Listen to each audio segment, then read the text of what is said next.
This section, P.3, is on square roots. Here's the assignment.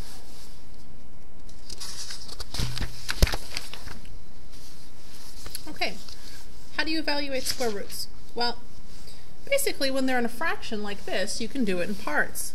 So you can say the square root of the top separate from the square root of the bottom. Square root of 1 is 1, square root of 25 is 5.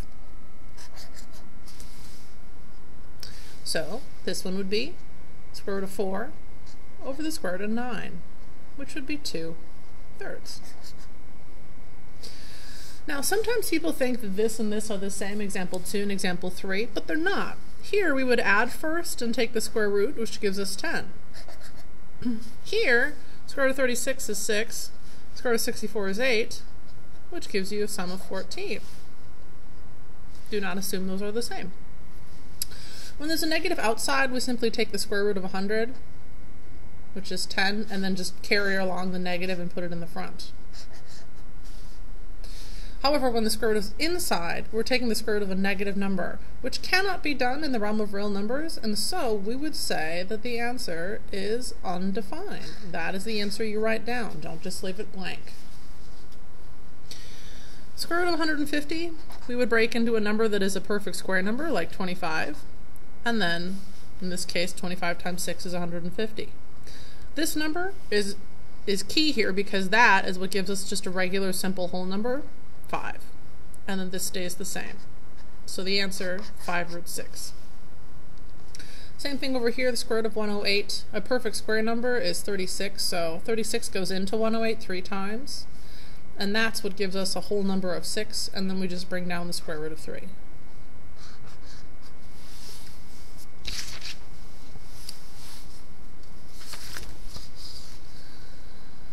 Now, this you can combine the two square roots together underneath one square root, so it would be 7x times 14x.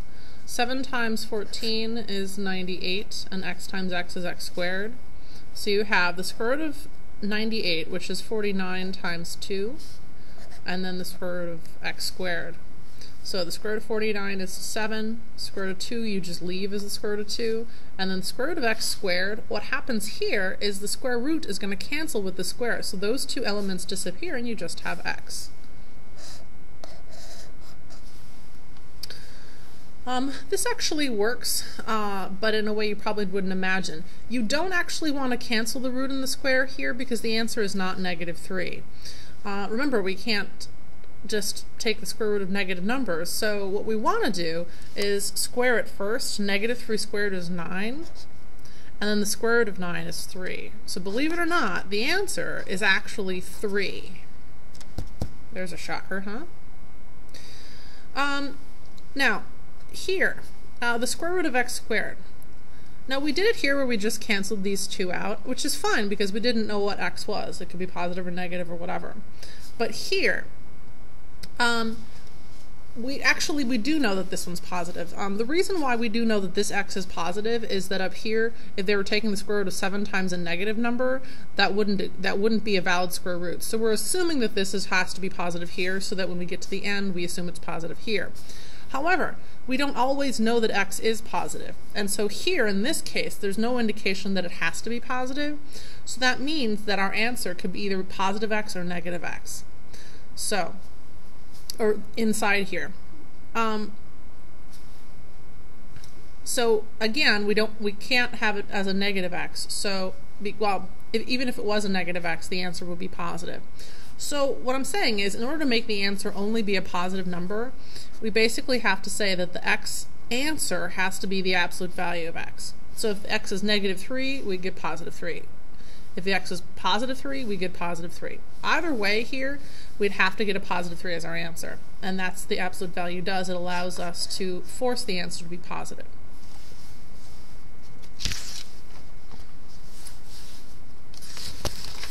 So, a few more examples. Again, here we don't know if x has to be positive or negative, so I'm first going to deal with the square root of 80. I'm going to break that down into the square root of 16 and 5.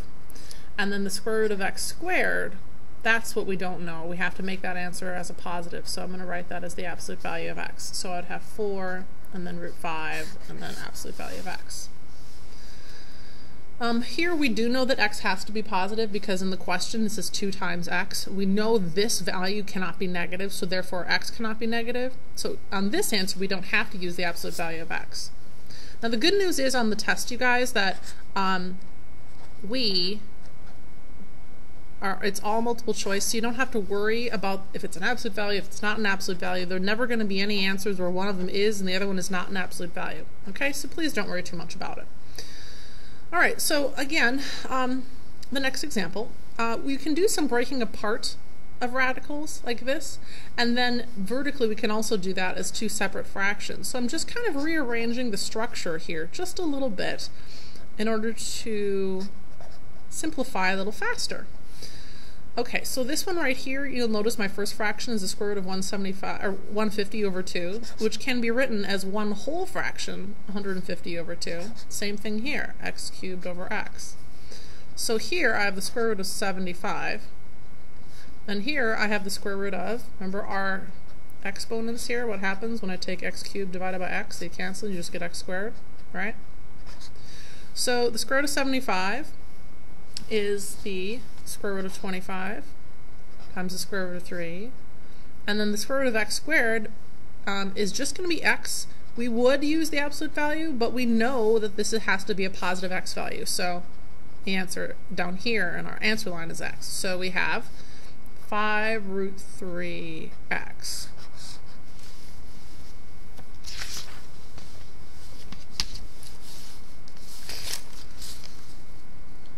Alright, can you add these together? Absolutely. It's like 8x plus 9x.